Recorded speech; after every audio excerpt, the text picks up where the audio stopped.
ओम नमः शनकाय शब्दों को समर्थक के समर्थक की। महाभारत की ऐसी कई रानियां थी जिनका अवैध संबंध था, यानी कि पति के होने के बावजूद भी इन रानियों ने किसी दूसरे पुरुष के साथ संबंध बनाया था। अब दिलचस्प बात तो है कि एक कौन थी रानियां, आपको बता देते हैं कि सबसे पहले नाम आता है महाभारत की एक प्रमुख बहुत ही सुंदर पात्र मस्तगंधा का, जो कि आगे चलकर सत्यवती के नाम से जानी गई थी। सत्यवती बचपन से ही बहुत खूबसूरत थी, जिस वजह से सत्यवती की सुंदरता पर राजा शांतनु मोहित हो गए थे और उनसे विवाह भी कर लिया था। इसके बाद राजा शांतनु के दो पुत्र हुए थे, विचित्रवीर और चित्रांगद। लेकिन बहुत ही कम लोग ये जानते हैं कि सत्यवती का एक तीसरा भी पुत्र था और उस पुत्र का नाम था वेद व्यास जी। बता दें कि द्वापर युग में पराशर नाम के एक ऋषि यमुना पार करने के लिए नाव पर सवार हुए, लेकिन किस्मत से उस दिन मछुआरे ढीमर की जगह उसकी पुत्री सत्यवती नाव चला रही थी। सत्यवती देखने में बहुत ही आकर्षित थी, इसलिए ऋषि पराशर उनकी खूबसूरती पर मोहित हो गए थे और उनसे संबंध बनाने की इच्छा जताई थी। लेकिन सत्यवती ने इस बात से साफ इनकार कर दिया और कहती हैं कि विवाह से पहले संबंध बनाना धर्म के बिल्कुल खिलाफ है।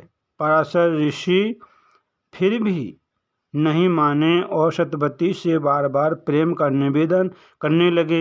आखिरकार अंत में सत्यवती उनके साथ संबंध स्थापित करने के लिए मान जाती हैं, लेकिन उससे पहले सत्यवती ने ऋषि पराशर के सामने 3 शर्तें रखीं। पहली शर्त ये थी कि उन्हें ऐसा करते हुए कोई भी न देखे। ऐसे में ऋषि पराशर ने तुरंत ही उस जगह को एक सुनसान द्वीप में परिवर्तित कर दिया, जहाँ पर कोई नहीं था। दूसरी शर्त थी कि उनका कुंवारापन कभी भी किसी भी हाल में भंग नहीं होना चाहिए, जिस पर ऋषि ने उन्हें वरदान दिया कि संतान के जन्म के बाद उनका कुंवारापन दोबारा से पहले जैसा हो जाएगा। वही तीसरी शर्त थी कि सत्यवती चाहती हैं कि उनकी मछली जैसी दुर्गंध एक मनमोहक सुगंध में बदल जाए। इसके बाद ऋषि पराशर ने अपनी शक्ति से उस द्वीप के चारों तरफ एक सुगंधित वातावरण बना दिया। सभी शर्तों को पूरा होने के बाद सत्यवती और ऋषि पराशर ने नाव पर ही नज़दीकियाँ बनाई और प्रेम किया। इसके बाद कुछ महीनों के बाद सत्यवती को एक सुंदर पुत्र की प्राप्ति होती, जिसका नाम कृष्ण द्वैपायन रखा गया था, जो आगे चलकर वेद व्यास जी के नाम से विख्यात हुए थे। इतना ही नहीं, सत्यवती की तरह ही उनकी दोनों बहुओं को भी दूसरे पुरुष से ही पुत्रों की प्राप्ति हुई थी और किसी से नहीं बल्कि खुद सत्यवती के पुत्र वेद व्यास से। दरअसल में सत्यवती और शंतनु के 2 पुत्र हुए थे, विचित्रवीर और चित्रांगद। चित्रांगद युद्ध में मारे गए थे और विचित्रवीर का विवाह अम्बिका और अम्बालिका के साथ हुआ था और कुछ समय बाद विचित्रवीर की भी मृत्यु हो गई थी। उस समय हस्तिनापुर की महारानी सत्यवती अपने वंश को मिटाने नहीं देना चाहती थी, इसलिए सत्यवती ने अपने पुत्र वेद व्यास को बुलाया और उनसे अपनी बहुएं अम्बिका और अम्बालिका से संतान उत्पन्न करने के लिए निवेदन किया।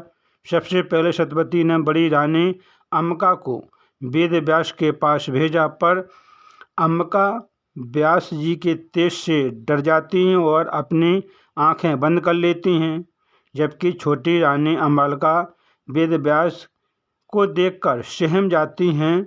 जिसके बाद व्यास जी लौटकर आते हैं, अपनी माता सत्यवती को बताते हैं कि अम्बिका का बहुत तेजी पुत्र होगा, लेकिन नेत्र बंद होने के कारण वह अंधा होगा।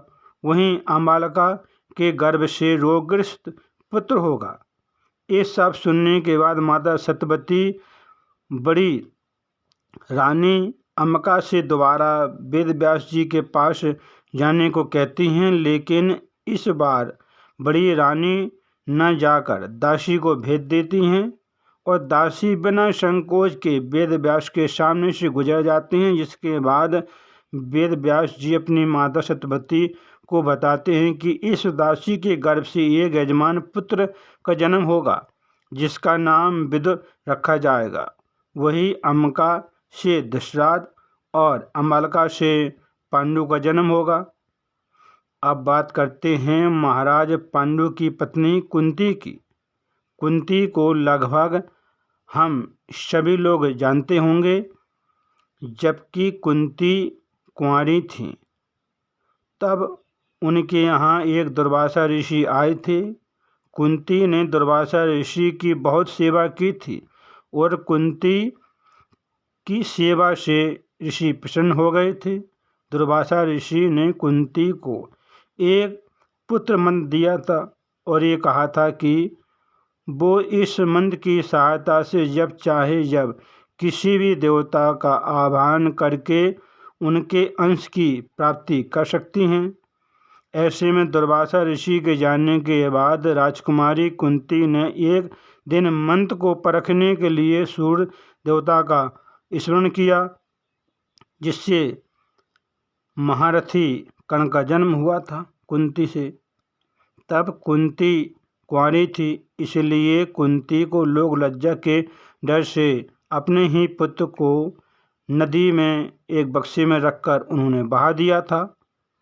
और आगे चलकर कुंती का विवाह पांडु से होता है। तब कुंती को ये पता चलता है कि उनको संतान की प्राप्ति नहीं हो सकती है एक ऋषि के श्राप के कारण। जिसके बाद पांडु की आज्ञा से कुंती ने दुर्वासा ऋषि के द्वारा दिए गए मंत्र की सहायता से 3 पुत्र की प्राप्ति की, अर्जुन, भीम और युधिष्ठिर। राजा पांडु की एक और पत्नी थी माधवी, जिन्होंने कुंती से मंत्र को धारण करके अश्विनी कुमार का आह्वान किया था। उन्हें भी 2 पुत्र की प्राप्ति हुई थी, नकुल और सहदेव। कथा प्रसंग महाभारत से थी। बहुत ही सुंदर अद्भुत कथा थी। कथा को सुनते रहें, काम करते रहें, मैया का नाम जपते रहें। फिर मिलेंगे अगली बार एक खास वीडियो के साथ। तब तक आप सब देखते रहे इस चैनल, कथा को सुनते रहें, काम करते रहें, मैया का नाम जपते रहें। शब्दों को क्षमता की।